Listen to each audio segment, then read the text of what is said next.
Assalamualaikum warahmatullahi wabarakatuh. Perkenalkan, saya Siska Dalisya dari Prodi D3 Sistem Informasi, kelas D3 SI 4302. Pada kesempatan kali ini, saya akan menyampaikan tugas besar pengujian perangkat lunak mengenai black box testing dan aplikasi yang saya uji yaitu aplikasi Migo ataupun aplikasi untuk menonton film. Oke, mulai dari yang pertama, Migo merupakan aplikasi berbasis Android yang berfungsi sebagai aplikasi penyedia pemutaran video online ke offline seperti film, web series, dan sebagainya. Nah, dalam hal ini, level pengujian itu berada di tingkat alpha test. Dan fitur dari Migo sendiri itu ada beberapa. Yang pertama, di fitur tentang. Dalam hal ini, kita disuguhkan tentang sekilas info mengenai aplikasi Migo, yaitu sebuah aplikasi yang dapat menonton film unlimited access dan dapat memberi paket menonton film offline sepuasnya ke warung Migo. Yang selanjutnya itu ada fitur koleksi. Di bagian koleksi ini berisikan list film yang sedang tren dan ada saat ini serta film yang dapat didownload agar dapat ditonton tanpa kuota. Yang ketiga itu adanya fitur download, di mana fitur download ini berisikan film-film yang telah didownload oleh konsumen. Yang selanjutnya itu ada fitur warung. Jadi Migo ini sedikit berbeda dari yang biasa kita ketahui. Di Migo ini, para konsumen bisa langsung mendatangi ke warung Migo sendiri untuk mengakses film-film unlimited yang tersedia di fitur Migo. Selanjutnya itu ada fitur paket yang berisikan informasi harga pembelian paket menonton film dari Migo. Dengan catatan, kalian harus melakukan transaksi ke warung Migo. Ada fitur akun yang berisikan mulai dari info warung Migo, hadiah, adanya panduan, saran, bantuan, ikuti kami, dan isi. Nah, yang pertama yang diuji adalah di bagian registrasi atau login. Hal menarik yang saya dapatkan saat menguji aplikasi ini adalah di mana ketika kita disuguhkan oleh mock-up-nya langsung diarahkan ke laman login dan tidak adanya registrasi. Dan untuk persyaratannya pun cukup mudah. Data-data yang diperlukan itu hanya nama, jenis kelamin, tempat tanggal lahir, nomor HP, dan ada juga input password dan juga kode referral jika mereka mengikutinya melalui kode referral teman. Nah, di registrasi ini merupakan fitur pendaftaran user sebelum menggunakan aplikasi, yaitu melaporkan data lengkap pada akun profil. Dalam hal ini, data yang dibutuhkan adalah nama lengkap, jenis kelamin, tanggal lahir, nomor HP, username Instagram, dan kode referral. Dengan catatan, aplikasi ini hanya melakukan pengisian data di satu kali, yaitu di laman ini yang bisa dibilang laman registrasi atau login. Syaratnya yang pertama adalah data harus berisi terutama data nama, jenis kelamin, tanggal lahir, nomor HP. Untuk data itu opsional, ada juga yang tidak harus diisi itu berada di kode referral. Nah, yang selanjutnya ada nomor HP yang harus menggunakan jumlah karakter 13 digit dan nomor sudah di-set angka oleh sistem. Yang keempat, format tanggal lahir dan jenis kelamin sudah ada pilihan dan atau seperti drop-down yang otomatis diberikan oleh sistem. Pada bagian basic flow atau alternative flow-nya, yang pertama, aktor membuka aplikasi Migo. Yang kedua, aktor menekan menu mulai sekarang. Yang ketiga, aktor masuk pada halaman registrasi. Yang selanjutnya, aktor mengisi data nama lengkap, jenis kelamin, tanggal lahir, nomor HP, Instagram, dan kode referral. Yang selanjutnya adalah aktor mengklik tombol login. Yang selanjutnya itu sistem akan mengecek apakah data yang diisikan itu sudah lengkap dan valid. Dan selanjutnya jika valid, data akan dimunculkan ke menu utama Migo.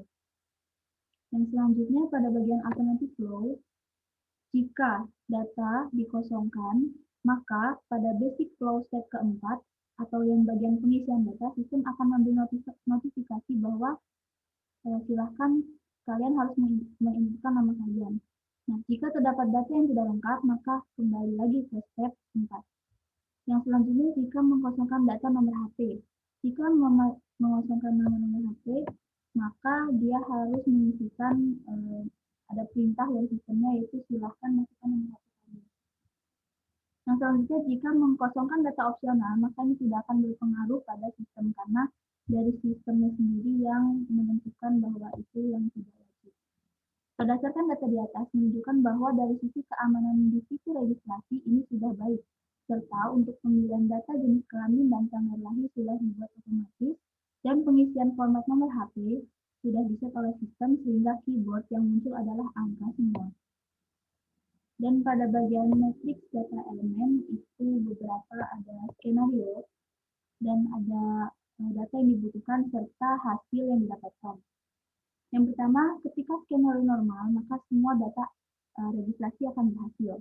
Yang kedua, jika di skenario pada bagian nomor HP, tanggal lahir, dan jenis kelamin tidak diisi, maka sistem akan memberi respon data wajib diisi.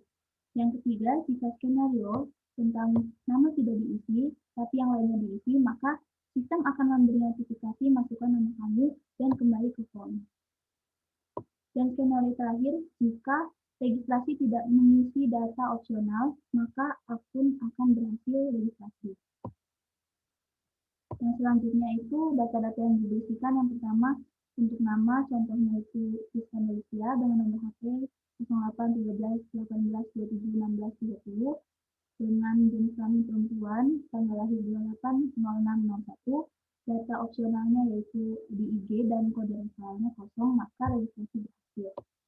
Yang selanjutnya, jika skenario data dikosongkan, maka data memberikan notifikasi, sistem membuat notifikasi bahwa data harus diisi. Yang selanjutnya, skenario jika nama tidak diisi, maka sistem akan memberikan notifikasi bahwa kamu harus masukkan nama kamu. Yang selanjutnya pun sama. Yang selanjutnya itu ada pengujian fitur beli paket. Nah, di sini user dapat membeli paket Migo yang tersedia di warung Migo. Nah, beli paket ini merupakan fitur ketika user ingin menonton film sepuasnya dengan mengaktifkan paket agar film tersedia offline. Dalam hal ini, data yang dibutuhkan adalah kode referral pengguna yang diset oleh sistem. Syaratnya adalah yang pertama, kode terdiri dari 6 digit angka. Yang kedua, paket dapat dibayarkan ketika user sudah berada di warung Migo yang tersebar di beberapa daerah di Jakarta. Yang ketiga, pembayaran hanya dapat dilakukan secara offline ataupun langsung ke warung. Yang keempat, kode referral diberikan oleh sistem. Yang kelima, user dapat membatalkan pesanan. Dan yang keenam, kode referral hanya aktif dalam waktu 3 menit. Basic flow dan alternatif flow yang telah saya uji, yang pertama adalah aktor harus membuka aplikasi Migo. Yang kedua, sistem menampilkan hal utama. Yang ketiga, aktor mengklik fitur paket. Yang keempat, aktor mengklik tombol beli. Yang kelima, aktor melanjutkan pesanan. Yang keenam, sistem memberikan kode referral. Yang ketujuh, aktor ke tempat warung Migo untuk mengkonfirmasi pembayaran.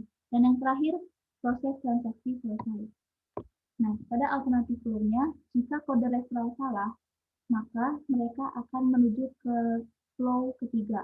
Dalam artian, sistem akan memberikan notifikasi bahwa lengkapi profil, dan jika ada yang tidak lengkap, akan kembali ke flow yang ketiga atau mengisi data kembali. Berdasarkan data di atas menunjukkan bahwa kode referral harus tepat dan sistem pembelian yang belum terhubung dengan email. Aktual data values yang telah dimasukkan, jika kode referralnya ditentukan itu dia benar, maka dia akan berhasil. Tapi jika salah, atau contohnya ini ada campuran huruf dan tidak ada angka, karena di aturan awalnya adalah kode referral harus 6 digit angka. Jika dia berbeda, maka sistem akan memberi respon kode referral salah. Yang ketiga, pengujian fitur promo. Dalam hal ini, Migo memberikan fasilitas berupa promo potongan harga ketika membeli paket menggunakan kode promo. Nah, promo memberikan dari Migo memberikan promo kepada konsumen untuk mendapatkan potongan harga untuk paket ataupun yang lainnya. Sama seperti fitur paket, data yang dibutuhkan adalah kode referral. Syaratnya yang pertama adalah kode referral terdiri dari 6 angka. Yang kedua, kode didapatkan ketika user mendapatkan poin dengan ketentuan tertentu. Dan yang ketiga, cara mendapatkannya ketika user lebih sering menonton film melalui Migo dan mendownloadnya. Nah, basic flow dan alternative flow-nya yang telah saya uji yaitu Yang pertama, aktor membuka aplikasi, sistem menampilkan halaman utama, aktor menuju fitur paket, dan aktor memilih fitur kode promo, dan aktor menginputkan kode referral, konfirmasi kode, data tersimpan, dan promo berhasil didapatkan. Pada alternatif flow-nya, jika kode referral salah, maka sistem akan memberikan reaksi, yaitu tombol di mana kode promo tidak valid atau koneksi internet bermasalah, coba lagi nanti. Jika terdapat data yang salah, dan akan kembali ke basic flow nomor 5. Nah, selanjutnya adalah matrix data elemen.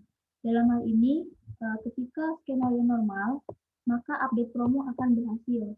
Dan ketika kode referral promo itu salah, maka sistem akan memberikan respon kode promo tidak valid atau koneksi internet bermasalah, dan coba lagi nanti. Actual data values-nya adalah untuk normal itu dia harus 6 digit, contohnya ada 1, 2, 3, 6, 7, 8, maka update promo akan berhasil. Dan ketika kode referral promo itu salah, contohnya ini ketika contohnya yaitu YHW8347, maka sistem memberikan respon kode promo tidak valid atau koneksi internet bermasalah, coba lagi nanti. Kesimpulannya, berdasarkan hasil pengujian, semua form berfungsi dengan baik, dan masa tunggu aksesnya pun tergolong cepat, serta semua reaksi sistem sudah valid sesuai ekspektasi. Sekian presentasi dari saya, kurang lebihnya mohon maaf, wabillahi taufiq wal hidayah.